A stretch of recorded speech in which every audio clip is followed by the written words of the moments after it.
ఈటల రాజేంద్ర గారు చేయలేపుతారా? సౌమ్యుడు కదా, మర్యాదస్తుడు కదా, భాష చాలా బాగుంటుంది కదా, ఎంత తీవ్రమైన ఉద్యమ ఒత్తిడిలో కూడా ఇట్లా చేయలే కదా. ఎందుకో ఒక 2.5 నిమిషాలు అంటే వాళ్ళు జనరల్గా నిన్న ఆయన ప్రెస్ మీట్ చూసిన మా భూములలోకి వీళ్ళు వచ్చి మా వాచ్మెన్లో కొట్టిండు. వాచ్మెన్ అంటే ఒక్కడు ఉంటాడు, ఇద్దరు ఉంటాడు, కానీ వాచ్మెన్ 20 మంది 25 మంది మొత్తం గుండాల్లాగా రోజు అక్కడ తాక్కుంటా, వాచ్మెన్ తాక్కుంటా బీర్ సీసాలతోటి ప్రజలు బేరించేటువంటి సాంప్రదాయం ఉండే కదా. ఏం చేసి కుక్కలు ఒక 10 కుక్కలు కూడా అక్కడ పెంచుతారు.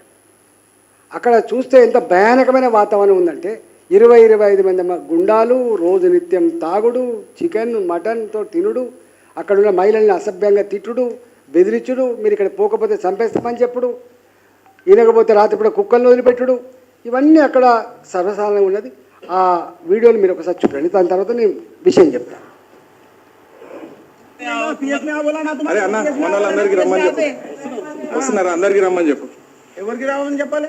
ప్లాట్ ఓనర్స్ వస్తారు, మేమే ఓనర్స్ అందరం కలిసి సార్తోనే వస్తాం, మేమే వస్తాం.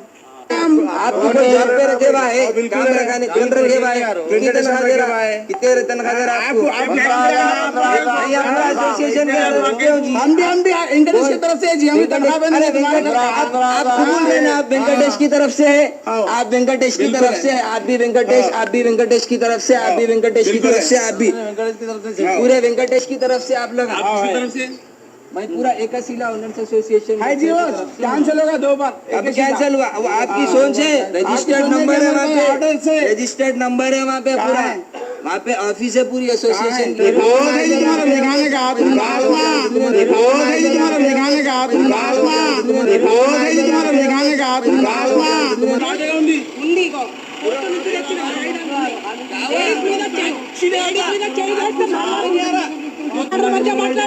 లేడీస్ మీదకి ఎట్లా నెట్టుకుంటారు? లేడీస్ మీదకి నెట్టుకుంటే ఎందుకు వీడియోలు ఎవరు తిట్టాడు? లేడీస్ మా దగ్గర హైకోర్టు నుంచి వచ్చింది.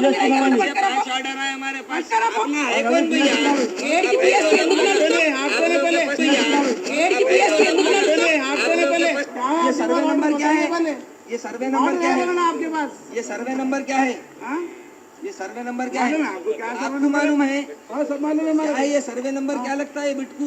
आप जो जगह में ठहरे हुए हैं ना, आप जिसको ओनर बोल रहे, उसको ये सर्वे नंबर में आने की परमिशन नहीं है हाईकोर्ट से।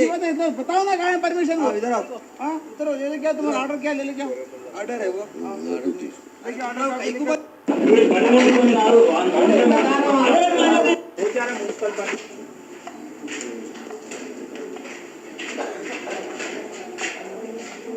కొంచెం మంచిగా వింటే ప్రజలకు నిజాలేం తెలుస్తాయని చెప్పి, ఇది కొర్రెమల గ్రామం, సర్వే నంబర్ 739-749, 149 ఎకరాల భూమిది. ఆనాడక్కడ 5,000 రూపాయలు 10,000 రూపాయలకు ఎకరం తప్ప అంతకంటే ఎక్కువ ధర లేదు. ఈ కొర్రెమల గ్రామంలో 1985లో లేఅవుట్ చేశారు. 2076-78 లేఅవుట్ చేస్తే ప్రభుత్వ డిపార్ట్మెంట్లలో పనిచేసే వాళ్ళు, ప్రైవేట్గా పనిచేసే వాళ్ళు 2076 మంది 200 గజాల చొప్పున ఆ ప్లాట్లు కొనుక్కున్నారు. ఆ ప్లాటు ఆనాటి ధర దాదాపు 10,000 రూపాయలు, నెలకు 278 రూపాయలు ఇన్స్టాల్మెంట్తో ఒక 3 సంవత్సరాల కాలం పాటు ఈ ఇన్స్టాల్మెంట్కి కట్టుకున్నటువంటి ప్లాట్లు. ఈ 1985లో ఆ ప్రాంతంలో జనావాసాలకు ఆస్కారం లేదు. రాళ్ళు, రప్పలు, గుట్టలు, చెట్లు, అంటే మనుషులు నివసించడానికి ఆనాడు ఏమాత్రం అవకాశం లేదు. కాకపోతే ఎప్పుడైనా ఆఖరికి వస్తుంది, హైదరాబాద్ చుట్టుపక్కల ఎప్పుడైనా డెవలప్ అవుతుందని చెప్పి కొనుక్కున్న వాళ్ళు వీళ్ళంతా.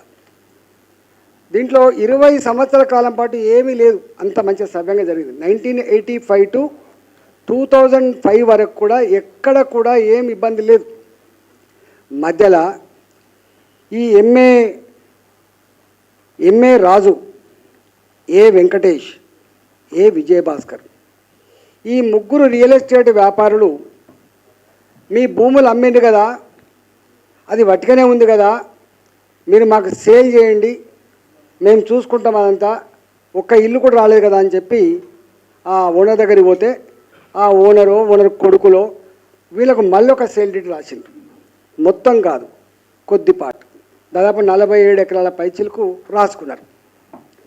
రాసుకున్న తర్వాత దాని మీద లోన్ కూడా తీసుకున్నాడు 40 కోట్లు. ఈ ముగ్గురు ఆనాడు ఈ భూమిని కొన్నట్టుగా దొంగ డాక్యుమెంట్ సృష్టించుకొని ఒక పంచారాజ్ డిపిఓ దగ్గరికి పోయి మేనేజ్ చేసి డబ్బులు ఇచ్చి ఇది ప్లాట్లు కాదు, ఇది అగ్రికల్చర్ ల్యాండ్ అని చెప్పి కన్వర్షన్ కూడా చేసుకున్నాడు. మ్యూటేషన్ కోసం కూడా పెట్టుకున్నాడు. ఇది ఎప్పుడైతే ఈ లోన్ తీసుకున్నాడో ఈ లోన్ ఎగబెట్టిండు కాబట్టి ఆ లోన్ ఇచ్చిన వాళ్ళు వచ్చింది ఇక్కడికి ఫీల్డ్ మీదకి. ఇట్లా మా దగ్గర లోన్ తీసుకున్న 40 కోట్ల రూపాయలు ఎక్కడుంది ఈ ప్లాట్లు వస్తే, అయ్యా ఇది వాళ్ళది కాదు, ఇది మా ప్లాట్లు అని చెప్పి అప్పుడు గగ్గోలు పడి వెంటనే వీళ్ళంతా కోర్టుకు పోయింది. కోర్టుకు పోతే 2006లో ఈ సంఘటన జరిగితే 2009లో అడ్మిట్ అయితే 2010లో తీర్పు వచ్చింది. 15/12/2009లో అనుమతిస్తే 2010లో తీర్పు ఏమని వచ్చిందంటే ఇవన్నీ కూడా ప్లాట్లు మాత్రమే, ఇది అగ్రికల్చర్ భూమి కాదు, వీళ్ళు తప్పు చేస్తున్నారని చెప్పి బాజప్తా కోర్టు తీర్పు ఇచ్చింది. ఆ కోర్టు తీర్పు ప్రతిని మీకు ఇస్తా. ఎంత బాధ అవుతుంది అంటే 2010లో ఈ తీర్పు వచ్చింది.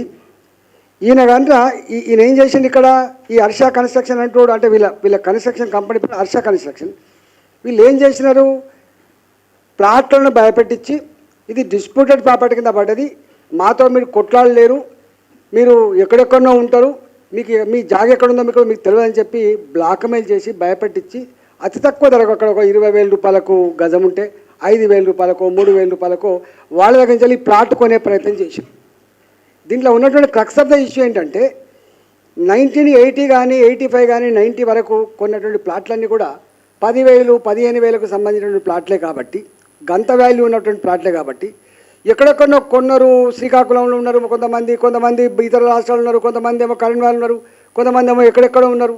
ఈ ప్లాట్లు ఎక్కడున్నాయి, ఈ ప్లాట్లు ఏమవుతుందో నిత్యం చూసేవాళ్ళు కాదు కాబట్టి, చిన్న ప్లాట్లు కాబట్టి ఇవాళ దాన్ని ఆసరా చేసుకొని ఇగో ఈ లోన్ ఎత్తుకొని ఈ భూమిని కబ్జా పెట్టే ప్రయత్నం చేస్తే తెలిసిన తర్వాత వెంటనే కోర్టుకు పోతే కోర్టు ఇది పనిచేసింది. వెంటనే మళ్ళీ ఏమైంది,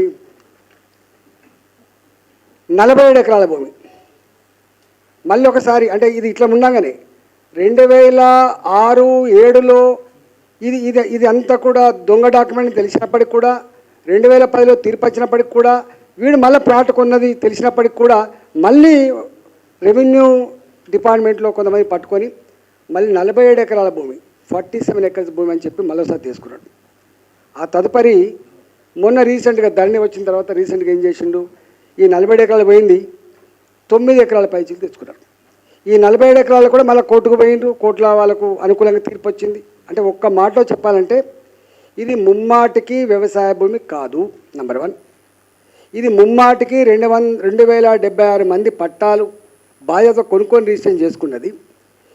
ఇది ముమ్మాటికి ఇది ఫస్ట్ డాక్యుమెంటు. ఇన్ని రకాలు ఉండగా కూడా ఇవాళ అక్కడ ఒక 25 మందితోటి ఈ మరి ఎంఏ రాజు అంటూ అక్కడ లేడు, భాస్కర్ రావు అంటూ అక్కడ లేడు. ఇక్కడ ఉన్నది ఎవరు అంటే ఈ భూమి అక్కడ ప్రజలకు తెలిసినవాడు ఎవడంటే వెంకటేష్.